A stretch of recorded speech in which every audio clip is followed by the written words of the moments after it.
શ્વાનનો આતંક પાંડેસરાના તૃપ્તિનગરમાં યુવતી પર હુમલો થયો છે।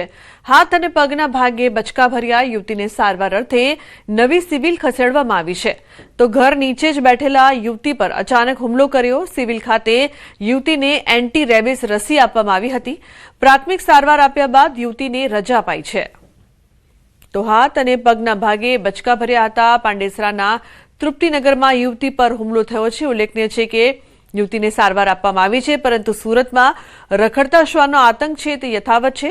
કીર્તેશ જોડાયા છે વધુ માહિતી આપવા માટે। કીર્તેશ, સમગ્ર મામલે શું વધુ માહિતી? બિલકુલ, સુરતમાં શ્વાનોનો આતંક ઓછું થવાનું નામ નથી લઈ રહ્યો।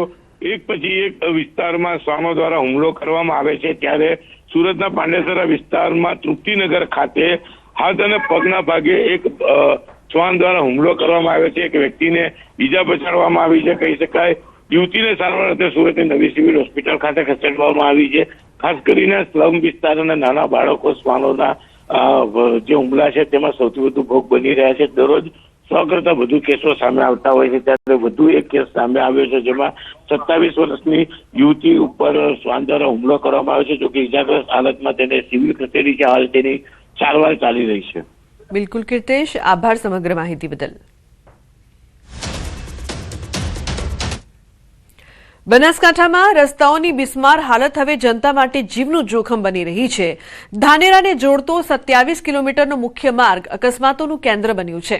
નોંધનીય છે કે વર્ષ 2024માં આ 44.56 કરોડના ખર્ચે ડબલ લેનનું કામનું ખાતમુહૂર્ત કરવામાં આવ્યું હતું। તે વાતને 2.5 વર્ષ થયા, પરંતુ હજુ સુધી આ કામ અધૂરું જ છે। ઠેર ઠેર રોડ ખોદીને મૂકી દેવાયો છે, જેના કારણે વાહન ચાલકોની હાલત કફોડી બની છે। તેથી સ્થાનિકોમાં તંત્ર સામે ભારે રોષ પણ જોવા મળી રહ્યો છે।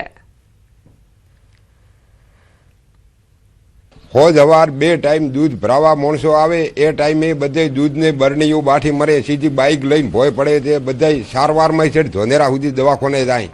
પછી માણસોને ચાલવામાં દર શનિવારે ઘેડા જવા માટે આ બધી વસ્તીનું ફૂલ ટ્રાફિકમાં સાહેબ એક્સિડન્ટો થાય। ટ્રક બાઠી મરેલી પડી એ દોડ નહીં, અને એવી ભયંકર પરિસ્થિતિ થઈ ગઈ છે।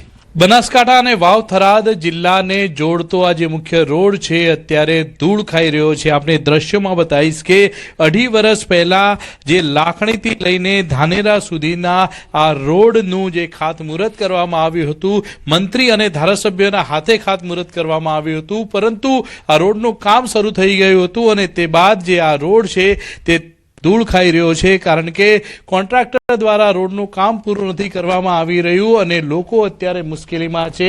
વાહન ચાલકો અત્યારે મુશ્કેલીમાં છે। તમામ જે વાહન ચાલકો અહીંથી પસાર થાય છે તેમને મુશ્કેલીનો સામનો કરવો પડી રહ્યો છે। મહત્વની વાત તો એ છે કે આ ધાનેરાથી લાખણીને જોડતો મુખ્ય સ્ટેટ રોડ છે, પરંતુ આ રોડ ઉપર અનેક ગામો આવે છે, તે ગામોને મુશ્કેલીનો સામનો કરવો પડે છે। તે ઉપરાંત આ રોડ ઉપર હનુમાનજી ગેળા મંદિર પણ આવેલું છે। ત્યાં મંગળવારે અને શનિવારે મોટી સંખ્યામાં ભક્તો ત્યાં ઉમટતા હોય છે। તો ભાજપના રાષ્ટ્રીય અધ્યક્ષ નીતિન નબીનના ગુજરાત પ્રવાસનો આજે બીજો દિવસ છે। નીતિન નબીને અમદાવાદના સાબરમતી રિવરફ્રન્ટનું નિરીક્ષણ કર્યું હતું। સાબરમતી રિવરફ્રન્ટ પ્રોજેક્ટનું નિરીક્ષણ પણ કર્યું। સવારે 6 વાગે સાબરમતી નદી પર મોર્નિંગ વોક કર્યું।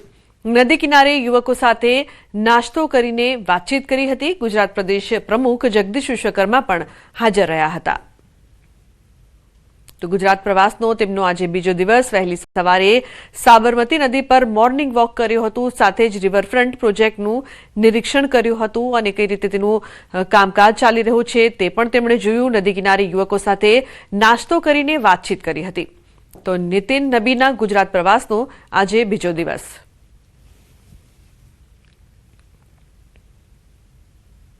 राष्ट्रीय अध्यक्ष श्री नितिन नबीन जी जब कर्णावती की भूमि पर उपस्थित रहे, तब हम सभी गुजरात के कर्णावती के युवा के लिए खूब आनंद की बात थी। और जब जैसे मैंने बताया कि सर ने हमारे साथ वणेला गाठिया पे बात ऐसे हमारे साथ बैठे नाश्ता किया और हमारे सबके खुद के क्या अभिप्राय है, हमारी क्या प्रक्रिया होनी चाहिए, उस पर बात की।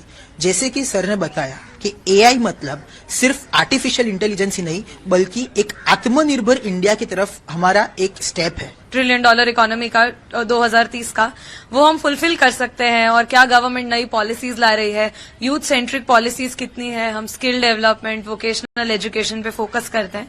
गुजरात इस मॉडल में काफी लीड करता है अभी। अगर एवरेज देखे तो स्टेट्स का मिनिमम वेजेस क्या है और जो वर्कर प्रिविलेजेस हैं वो कितने मिलने चाहिए।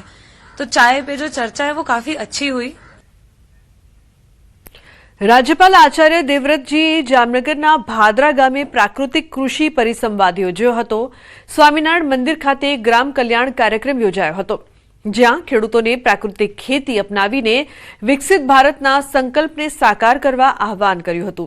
તેમણે જણાવ્યું કે દેશી ગાય પ્રાકૃતિક ખેતીનો આધાર સ્તંભ છે અને ગૌમૂત્ર છાણના ઉપયોગથી ઝેરમુક્ત પેદાશો મેળવી શકાય છે।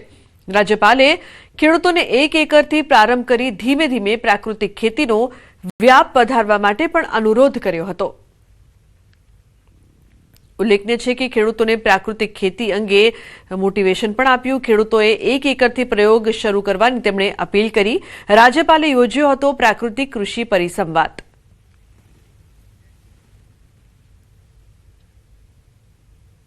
अन्य समाचार सूरत थी। सूरत में अठवा गेट पासे भाजपा कार्यकर्ताओं द्वारा विरोध प्रदर्शन करवामां आव्युं।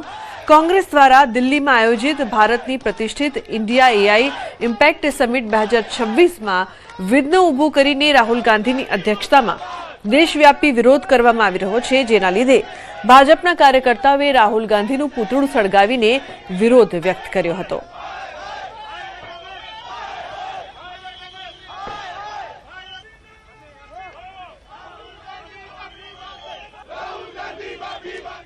આજે જે કોંગ્રેસ દ્વારા જે નિમ્ન કક્ષાની રાજનીતિ થઈ રહી છે અને જે ભાજપનો વિરોધ કરતા કરતા એ લોકો કોંગ્રેસ આખા દેશનો વિરોધ કરતી થઈ ગઈ છે, એમનો વિરોધ કરીએ છીએ। અને આવા જે રાહુલ ગાંધીના અધ્યક્ષતામાં જે લોકોએ ગુંડાગીરી કરી છે આવા લોકોને ગુજરાત પોલીસના હવાલે કરવા જોઈએ, જેથી કરીને માનનીય ભૂપેન્દ્રભાઈ પટેલ સાહેબ અને હર્ષભાઈ સંઘવી સાહેબની પોલીસ એમનો પણ સરોજાર વરઘોડો કાઢે। अन्य समाचार राजकोट थी। राजकोटना जंगलेश्वर विस्तारमा डिमोलिशन पहला चुस्त सुरक्षा व्यवस्था करवामां आवी छे।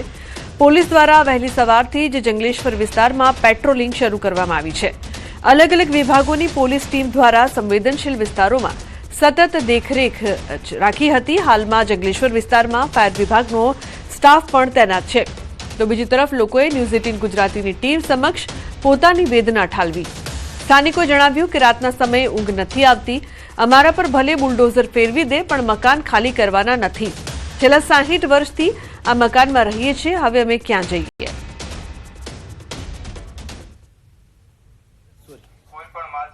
રાજકોટના જંગલેશ્વર વિસ્તારમાં સોમવારે ડિમોલેશન થવાનું છે। જો કે એ પહેલા જ અત્યારે અહીંયા સ્થાનિકોમાં પણ કંઈક આક્રોશ જોવા મળી રહ્યો છે। બેન, શું કહેશો? આપનો આક્રોશ કઈ રીતના છે? શું આપની પરિસ્થિતિ છે? અમારે 60 વર્ષ થઈ ગયા અહીંયા રહેવાનું। અમારે રોજ આતા છી, રોજ આ મહિનામાં પાડવાનું કીએ છે 2 દિન, અને મારો ઘરવાળો નથી। અમે ક્યાં જાય? સમજા? અમે 60 વર્ષ થઈ ગયા। મારા છોકરા અહીંયા પેદા થયા, અહીંયા પરણી ગયા। અમારા જન્મ જ અમારા છોકરાનો અહીંયા જ છે। તો અચાનક ખાલી કરીને કેમ? અમે અમને આશરો કીધું તો નોટિસમાં લખેલું છે કે તમને દેશું, તો અમે રોમાય નથી આવતું। અમે ક્યાં જાય ભાડે રહેવા? હૈયું ભરાઈ જશે કે મરી જાવ, અને આવશે પાડવા તો હું પાડવા નહીં તો અહીંયા મરી જઈશ। આમાં આશરો દે તો ખાલી કરે ને, આ લોકોને સમજવું જોઈએ ને।